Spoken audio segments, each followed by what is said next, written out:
Hole in the ground, hole in the ground, stay the fuck away from the hole in the ground. Written and directed by Lee Cronin, who's doing the upcoming Evil Dead Rise movie. Also written by Stephen Shields, who has a few movie and TV credits according to his IMDb. This is set in Northern Ireland, so I apologize in advance if I screw up any of the actors' names. This stars Sienna Kershlag, who plays the titular mother character, Sarah. I, of course, react to words like titular with the good taste and maturity everybody has come to expect from this channel. If you are expecting maturity, then you must be new to this channel, and if so, hi, thank you very much for tuning in. This also stars James Quinn Markey, who plays the son, Chris. Is he bad? Is he good? And this movie does remind me of why I don't want to ever fucking have kids, but I digress. Also has Katie Ontonen, who plays Noreen, a very creepy old woman in this. And this is set in Northern Ireland, as I just said. Comes to us courtesy of A24, DirecTV, and Savage Productions. Not Savage Garden, because, ooh, I need you. I don't know if I need you, but, ooh, I'm dying to find out. Probably screwed up that song, even though it's popping up into my head, and now it's in your head. So, there's a mother, Sarah. She has her son, Chris. They move to this isolated house near a big forest. And they can just live happily and have a fixer-upper house and just live off the land and just have fun. And the kid can go to school, make new friends in a new place, and she can have her job at a bookshop, and everybody can be happy. If it wasn't for the 2-mile-wide sinkhole that is in the forest. Of course, it's easy to miss that. It's easy not to study up on anything and realize that this house clearly has a dark past. And oh yeah, the 2-mile-wide sinkhole that could have some possible supernatural possession, demonic shit going on in it. And one night, not in Bangkok, but in Northern Ireland, because it'd be weird if they just decide to suddenly go to that location. Northern Ireland, Bangkok. There's a mashup that we need. But anyway, Chris suddenly goes missing, but he comes back. But unfortunately, Sarah starts to suspect, after talking to some people and seeing how Chris acts, that maybe that isn't her son. And she yells at the sinkhole, pulling a Mel Gibson for ransom, "Give me back my son." So yeah, this is from A24, so naturally I'm going to watch it. And this escaped my viewing back in 2019, which is unfortunate because I'm trying to catch up on as much A24 content as I can. Since I have a brief subscription to Showtime, I decided to take advantage of a free trial and a few months at a cheaper rate. I'm probably not going to watch every single A24 movie, but I'm trying to see, hey, is this studio, do I just think that this studio makes a few really good hits and I'm like, putting them up on a fucking pedestal here, a pedestal way, way up high? Or can they make duds just like any other studio? I recently reviewed The Monster, and that was the only dud of theirs that I've seen. With this one, though, it's pretty basic. There's a hole in the ground, as I said in the intro, and based on the title, and of course, they show shots of a giant hole in the ground. So as far as, well, deep narratives go, it's pretty just much on the surface. There is some good, there's some good atmospheric camera work here, and, as far as, the sweeping shots of the forest, and a really, really cool trippy thing when they're going by the, when they're, going on the long dirt road. I mean, it's there's a bit of paving, but there's, a lot of, really isolated shots here where you're like, man, if you don't fucking get gas before you get out of town, you are absolutely fucked. And there are some weird neighbors, including Noreen and her husband Des, who lost their son James. And from there, you have a movie. Spoilers are going to come up in a little bit since this movie's only been out for a couple years. But the kid actor actually did pretty well here. James did fine as far as, being a child actor, is supposed to act all creepy and everything. And Sarah played the good, conflicted mother that wants to believe that's her son, but obviously as more evidence piles up, sees she's either going insane or there is something really, really sinister going on. Now, there aren't really a lot of jump scares in this. This movie is by no means perfect. This is sort of a middle-of-the-road movie for any other studio other than A24. And as far as director Lee Cronin, he does a good job writing and directing this. And having two writers at times, especially when one of the writers is a director, can be a little bit dicey.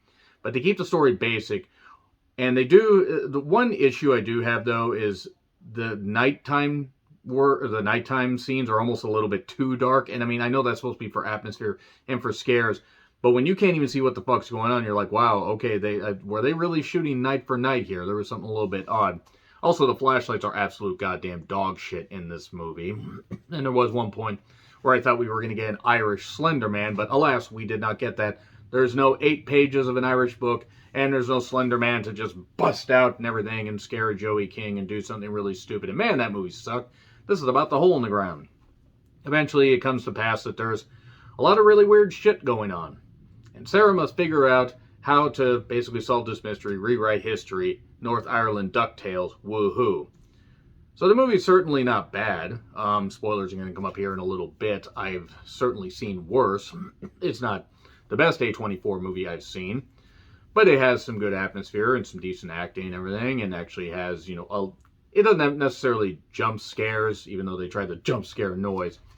But it does kind of rush to its conclusion. It kind of almost goes with a bit of a cop-out, but there's some good stuff to it. So now I'm going to get into spoilers, though. Check it out on Showtime if you would like. 3, 2, 1, and spoilers!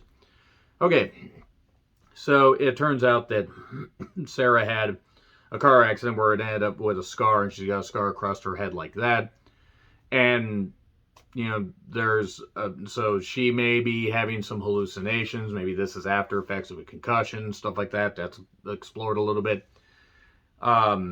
Chris, the actor playing Chris, he does a good job being all creepy and everything. At first, it's, he's just, whatever, acting, it's all joyful and whatever. But Sarah starts to really suspect something's going on because he keeps acting creepy and odd and just acts like an odd duck and doesn't play this game where they do 3, 2, 1. They don't, if you don't do the classic game you do with your parents, and your parents are going to either assume that you're possessed or that you're the devil, foosball is the devil, and they're going to send you away. Don't let them do that. Don't put me in the closet again.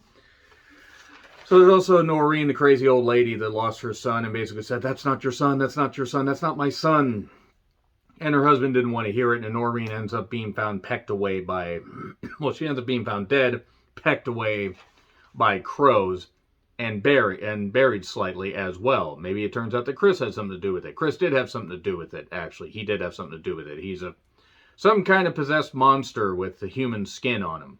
That's pretty much it. That's the only way I can really describe it, because the sinkhole ends up leading to a cave underworld area, and not to be confused with the movie Underworld, where Sarah must find out what the hell is going on. Meanwhile, she traps the fake Chris after poisoning him or drugging him with some sleeping pills, decides to knock him out, puts him in the basement, locks him in the basement. They had a couple of fights, one in the basement and one in the kitchen, before the drugs were able to take effect. She goes in the sinkhole, ends up rescuing her son, and then a monster's chasing after her, and it turns out the monster, oh my god, is her! It's Monsterception!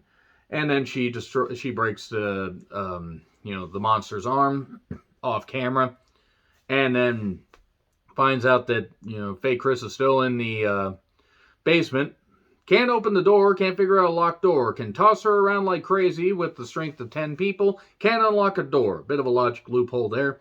She rescues her son and decides to say, I'm just going to burn the house down. Okay, I mean, they didn't really have that many possessions anyway. The house was a fixer-upper, so whatever, maybe they got good insurance. And we flash forward, she's back in school studying, and everything seems fine. Hooray! Except maybe not. Maybe her kid was actually another monster, and it's just taking longer to form because she took him out way too soon. You didn't leave him in the oven long enough. This thing needs to cook another 3 months, maybe. Yeah, the hole in the ground isn't necessarily great, but it's fine. It's acceptable. And even at some points, decent enough to give a B grade to. I'm going to give it a B.